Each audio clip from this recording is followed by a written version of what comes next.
Bienvenido a una nueva reflexión sobre el socialismo en Colombia. Antes quiero hacer una fe de ratas. Dos grabaciones anteriores hablé de que el conflicto armado en Colombia, dije, se presenta o se dice que es un negocio y dije, no creo tanto así y luego dije como que no es tan simple. Alguna persona muy amablemente me comentó que si era un negocio, una actividad económica, luego era un negocio. A lo que me refiero es a que un negocio es una actividad en la que dos o más personas intercambian un producto, un servicio, un dinero, o hay empresas asociadas a ese negocio. A lo que me refiero en esas dos anteriores es a que el conflicto armado, la violencia y la guerra se han convertido en una actividad económica como un todo. Como cuando un país, como el café, que es una actividad económica, no es solamente sembrar y exportar café, es una actividad económica que reúne muchos negocios, muchas personas, muchos grupos. Así es como planteo que es la violencia y el conflicto en Colombia. Es una actividad económica que beneficia a tantas personas, a tantos grupos, que son ellos mismos los que no quieren que se acabe porque prosperan en medio de la violencia, en medio del conflicto. Y para ellos la paz es una amenaza. Supone acabar el conflicto, que es la actividad económica a la cual pertenecen y dentro de la cual han prosperado. Bien, termino aquí el paréntesis de la fe de rata. Hoy quiero reflexionar sobre el socialismo como una necesidad. Colombia es una nación y es la que a mí me interesa, no quiero compararla con otras, porque a mí y creo que a las personas, a muchas personas con las que conversamos usted y yo diariamente, nos interesa que nuestro país prospere, progrese. Ya hemos dicho que el conflicto impidió e impide constantemente construir siquiera una democracia que anuncie prosperidad, que anuncie beneficios para todos.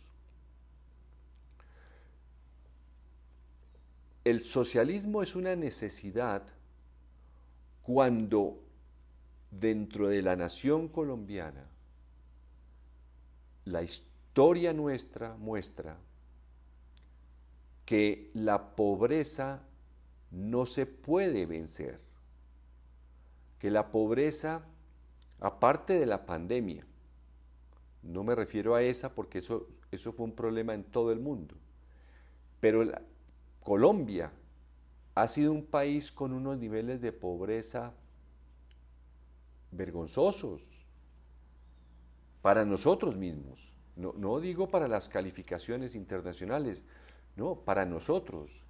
No podemos sentirnos satisfechos cuando usted sale a recorrer el país, a visitar ciudades o el campo y observa la pobreza que hay. Considero natural que usted crea que esa pobreza debe desaparecer, que allá en esos lugares debe haber educación, que allá en esos lugares debe haber centros médicos gratuitos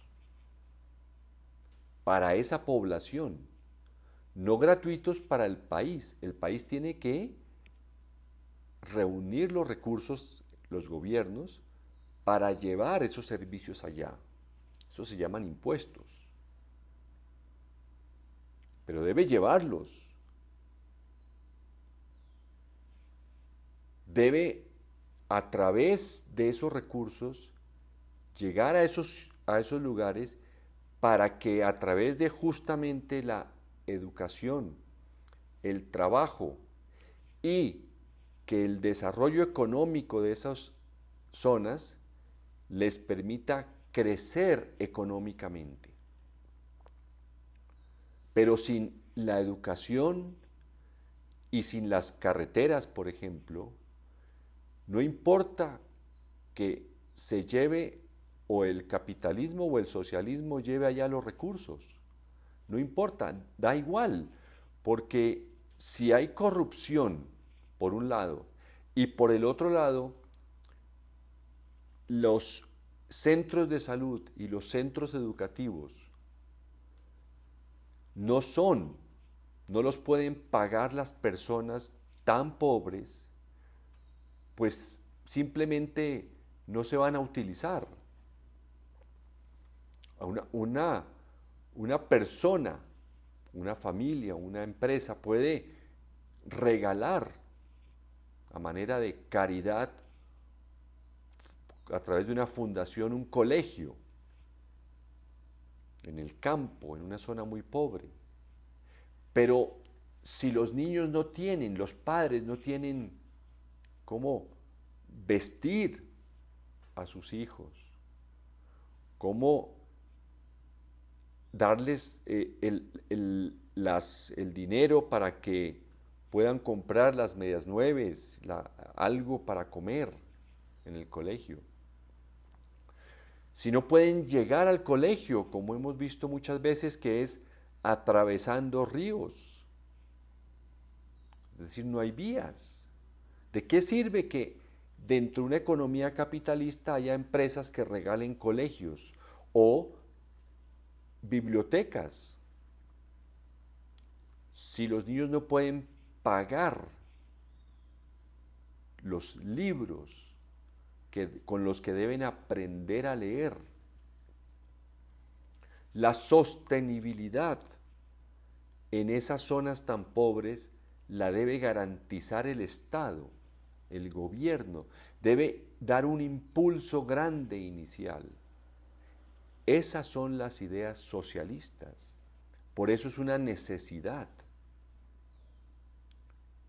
Una vez que prosperen esas zonas tan pobres del país, ya hay un desarrollo económico, ellos mismos crean un capitalismo sano que nace del trabajo y el emprendimiento de quienes se educaron, no de quienes han sido corruptos o criminales.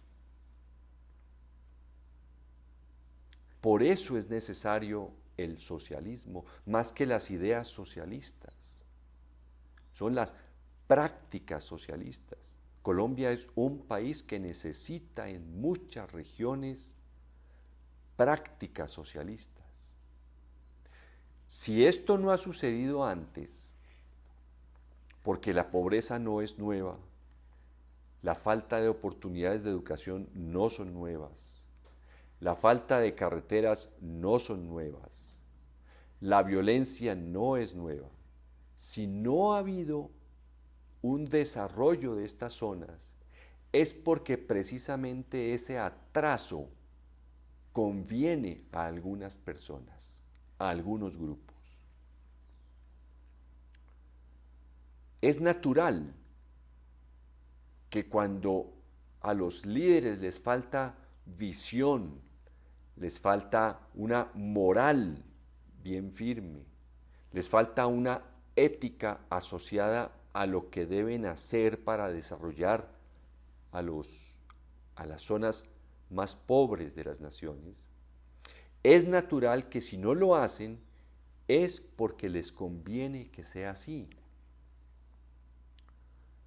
Claro, es más difícil un diálogo entre un líder político con una población educada, con una población que trabaja y tiene ingresos y prospera, es más difícil. ese diálogo a con una población pobre, sin educación, con 1000 necesidades sin atender, porque cualquier promesa despierta una simpatía producto de esa vulnerabilidad, producto de ese estado de abandono. Es decir, el desarrollo de las políticas a través de los políticos no se ha hecho como se debía haber hecho. Luego, no es que no las conocieran, los líderes políticos conocen esas necesidades, pero si no lo hicieron a pesar de que las conocían, es porque les convenía que así sigan esas zonas del país. Y no es que no estén haciendo nada, claro que están haciendo algo, pero el ritmo, la velocidad, el afán con el que quieren que se desarrollen esas poblaciones es ofensivamente lento, desesperantemente lento. Se requiere el ímpetu de las acciones del socialismo para que de manera masiva se lleven los recursos que se necesitan para que disminuya la pobreza, aumente la educación y mejoren las vías de comunicación, para que cuando esas economías prosperen salgan sus productos. Ese miedo y ese rechazo que hoy observamos y escuchamos en todo Colombia o en muchas partes, que nos transmiten los medios de comunicación, por supuesto, a ellos también les ha convenido ese atraso, esa desigualdad, no al periodista que lee las noticias. No, él es una persona que trabaja para un medio, un grupo, a quien le conviene ese atraso. Obviamente eso habla también de falta de ambiciones de esos grupos que les conviene. Ese miedo y ese rechazo es el que en gran medida demuestra que no es que le teman al socialismo, no es que le teman a un capitalismo de prosperidad colectiva. Lo que demuestra es que rechazan que Colombia se transforme en un país en donde la pobreza tienda a disminuir rápidamente, en donde la educación de los niños con gran calidad crezca, mejore rápidamente, en donde la prosperidad en esas zonas llegue muy rápidamente y en donde las vías de comunicación se hagan muy rápidamente. Ellos lo que le temen es a la velocidad, al ritmo con el cual las ideas socialistas desean que esto cambie muy rápidamente. Ese rechazo es la prueba de que la Colombia, que los grupos políticos, los grupos dominantes de la economía, los grupos dominantes de los grandes negocios, es la prueba de que a ellos no solamente les satisface la Colombia que está, que han creado, que han ayudado a construir, sino que por encima de todo no quieren que cambie. Y eso es muy grave porque precisamente su discurso a favor del cambio ya lo conocemos, y es que sí quieren que cambie, pero cuando se trata de favorecer ciertas políticas, esas políticas son las que obstruyen el cambio. Estamos frente a un momento de una hipocresía muy, muy ofensiva. Muchas gracias y hasta la próxima.